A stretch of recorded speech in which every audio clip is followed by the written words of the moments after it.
In this video, I want to talk about COVID. I'm recording this in September 2021. Now we're just seeing the Delta, or I guess we're really in the middle of the Delta variant, and they're starting to get a sense of what's going to happen over the next few months, next few years, and how do we live with COVID. Now I want to talk about how we make decisions, what kind of framework, what kind of thinking can we do. Some of these ideas are actually from my second book, which will be out in December 2021.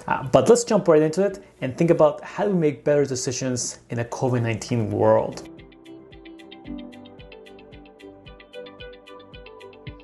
Hi there, my name is Ruben and I'm an expert in data and decision making. And I help companies take their data and insights and turn them into better decisions. Naturally, making better decisions isn't just something that's limited to the professional realm. It really applies to any realm in your life, including your personal. So if you're thinking about what's going to happen in the next few months and how do we make decisions in it, how do you personally make decisions, this is the video for you. Now, COVID, of course, has been around now for about a year and a half. We have the Delta variant. I actually recently traveled to Costa Rica with COVID and did, the whole PCR test and so on, and that was really interesting. But I'm seeing friends, families, colleagues, clients really try to think about how do we do this, right? What do we do? What do I not do? How do I think about risk? I am vaccinated, but what do I do? So let's talk about a few things. First, regardless of whether you're vaccinated or not, that's your personal choice. You really want to think about what you care about. We know now there's things that have higher risk than lower risk. So if you will go to a restaurant, that would be higher risk than eating at home, naturally. Going to perhaps an event, a concert, a museum, watching a movie, but you really want to understand what do you care about and what you really want to emphasize. Is it seeing friends, seeing family, getting out of the house? Maybe you really enjoy eating at a restaurant, right? That's something you really enjoy. Going to movies. So you want to start with what you want to do, the outcomes. What would be sort of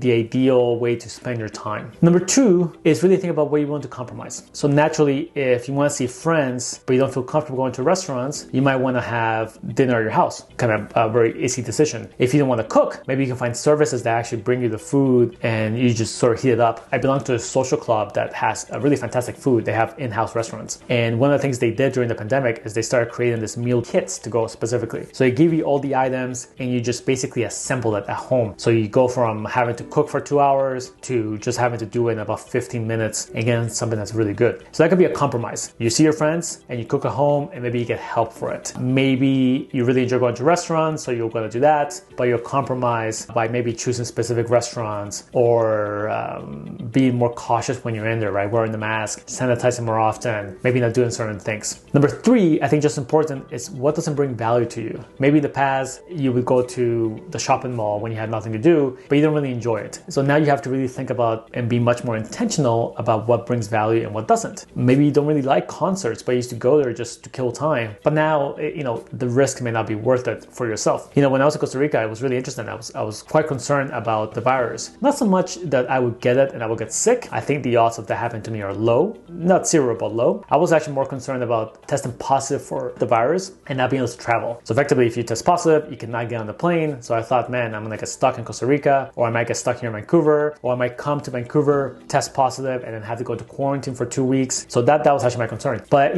I realized, hey, there's only so much you can do. I have to live with ambiguity. I have to do my best. So, when I was in Costa Rica, I was wearing masks whenever indoors or whenever around a large group of people, sanitizing often, avoiding touching my hands to my face, and just doing my best. And that's really the fourth point here, right? What kind of ambiguity can you live with, and how do you increase that? How do you get more comfortable living with ambiguity, knowing that you might enjoy going to restaurants, but you might get the virus, or you might have something. So trying to live with that, and I think this is the framework in which we want to put decisions. And if you want to make this framework more formal, we're really talking about outcomes, what do we want, options, what are different ways of getting that, and obstacles, what can get in the way. And of course, going through this sort of 3 steps, what I call the 3 O's, can then start to help you make decisions in COVID and make them a little bit easier, knowing that you're willing to do this, but not something else. You're willing to see friends under this scenario, but not something else. Instead of just simply locking out and saying you cannot do anything, right? You cannot go out, you cannot see friends, you cannot see family. You really want to find a balance between the concern and just simply trying to live life. So that's all I have for today. As always, make sure to like and subscribe to this video. I'll likely be talking more about decisions and my second book as we get closer to December and of course early next year. I'm really excited to get this book out. I was actually reading the manuscript, going through some of the edits, and I really liked the book. Like I said, I was reading the book and I thought, wow, this is actually really enjoyable. So I'm really excited to get the book out. In the meantime though, you'll find a few things in the description box below. First, it's my first book, The Data Mirage. You can buy that whenever books are sold. Amazon, Barnes & Noble's, Chapters. Second link is The Growth Needle. This is a weekly newsletter where I share similar ideas. And third is Twitter. Again, another place to share similar ideas, but in a much smaller format, a tweet. Finally, in the comment section below, leave me your questions, concerns, how you're dealing with COVID, how you're making decisions. I'd love to hear that. And I think other people would love to see what sort of the rationale behind decision making for other people. Until next time, talk soon.